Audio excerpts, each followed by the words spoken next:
Okay, so for the past couple of days, you guys have been writing your autobiographies. And first off, I want to know if you guys have any questions. What's the point of doing an autobiography? The point of doing an autobiography, an autobiography is when you tell your life. An autobiography is a book you write all about you. Usually, when people write autobiographies, it's usually someone famous. Like Barack Obama wrote an autobiography because he was the president of the United States, and people probably want to know about his life. But the point that I'm having you to write autobiographies is because we need to work on description and storytelling, and I felt like that would be easiest to write about something you already knew. And you already know your own lives. So this is what I want to do for just a second. I'm going to read two stories, or two paragraphs to you. And I want you to tell me which one sounds better. They both say the same thing, but one uses more detail than others. My dad got mad at my mom, and they fought a lot, and then they got divorced. And now I have divorced parents. So that's the first one. Then you have what I wrote in my autobiography. I could hear my parents yelling at each other all the time. I remember once specifically when I was at the desktop computer in our living room and heard my dad yell at my mother. Murderer, he would say over and over. She left the room, and all my tiny voice could muster was a small, "What do you mean?" He didn't tell me for about a year. My mother was high when she went into labor with my brother, whose name was Dalton. He was born early because of some kind of bad reaction to the cocaine that eventually went from her bloodstream to his.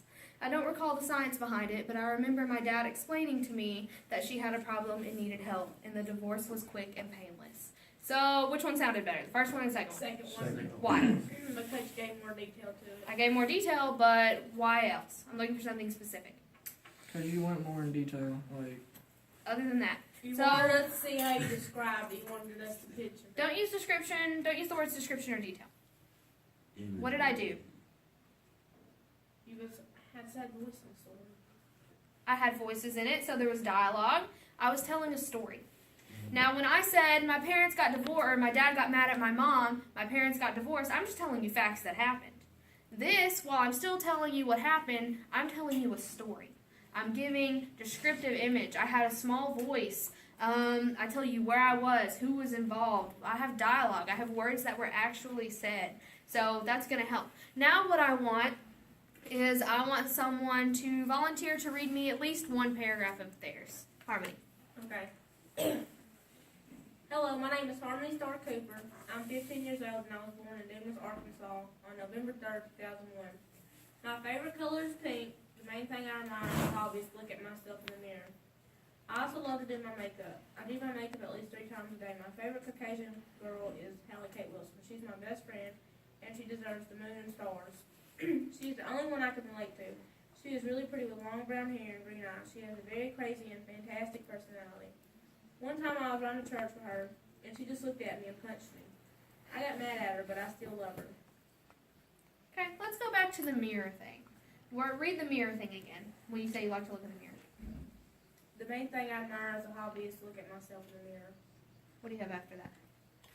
I also love doing my makeup. I do my makeup at least 3 times a day. How can we make that more descriptive? John? Describe your favorite makeup. You could describe your favorite makeup, but what about the mirror part specifically? What could she talk about? Like why she likes looking in the Why mirror. you like it, but what about what she sees? When I look in the mirror, I see this. I like to look in the mirror because when I look in the mirror, I see myself as this way, and it makes me feel confident. And this is a perfect opportunity to describe yourself. This is where you can start now talking. This is what I look like, and you can somehow tie that into maybe your personality. Because this is about you. You did good with telling a story about Hallie. You want to tell stories about people because even though we're trying to get to know mainly you, we're also trying to get to know the people that made you the way that you are. Now, if you're writing an autobiography and you put someone in there, they're probably important because you're not mentioning everyone you've ever met. Like, I'm not in anyone's autobiography because right now, even though I'm your teacher, I'm just not important to the way you're growing up right now. I'm not a big structure in your life.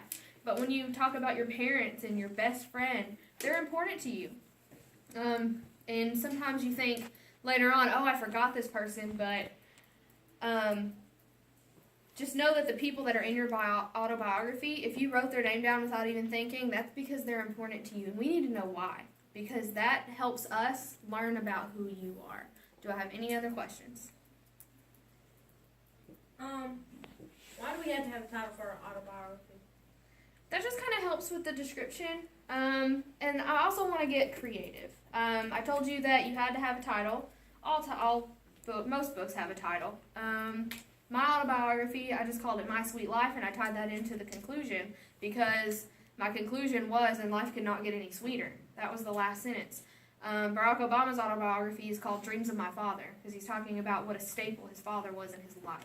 So, usually, now the reason you're writing a title is because I want creativity from it. Not just description, but I want good creativity in your autobiography, and I don't want the word autobiography in there because a lot of people would just write my autobiography by my name. So I want creativity, and I want you guys to think. Like, usually when I think of a title, I don't put a title on it until after I'm completely finished. Because I wouldn't have put that as a title if my conclusion wasn't what it was. So think about what you've written and think about a title that you can take from that. Any other questions? Is there such a thing as too much detail? Too much detail? Yes. I would say to an extent, yes, because if you're explaining one thing and you have all this detail, then if it's so long, you're just going to forget about what you're even thinking about. Like, if I'm talking about a friend that I have, and I say, my really cool, awesome, great friend who likes to play sports and wears basketball shorts all the time and has brown hair and blue eyes and wears glasses and wears tennis shoes a lot and does this and this and this and this and this and this. That's a lot. You don't want that much. You want the main things you're looking at. Like, if he wears glasses, great. But it probably doesn't really matter that he wears basketball shorts all the time, because that has nothing to do with his character. But usually I want a lot of description. I want, like, the autobiography that I gave you guys, over half of it was description, and that's why it was as long as it was. It was 5 pages. If I hadn't put any description in there, just gave you facts, it probably would have been about 2 pages. Any other question?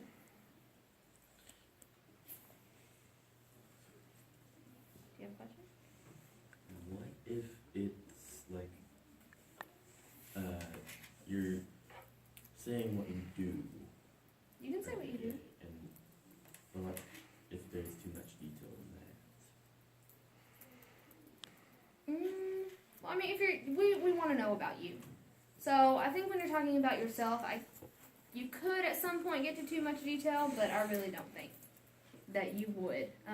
I'll look at it when you turn it in, and then if there's too much detail, I'll probably not say that there's too much detail, but if there is, then you guys will get to re-edit it. Anything else? Okay, so if we make like a B on it and we want to redo it, can we redo Yeah, it? everyone gets one do-over to make your grade higher. Okay. So you'll turn it in, I'll edit it, fix it if I think it needs to be fixed. So you should make a pretty good grade if I'm editing it for you and then giving it back and letting you redo it. Anything else?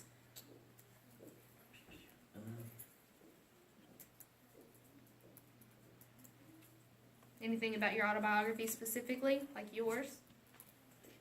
Whenever we're doing time, do we write out the numbers or just? Time? Like it's 11 o'clock? Yeah.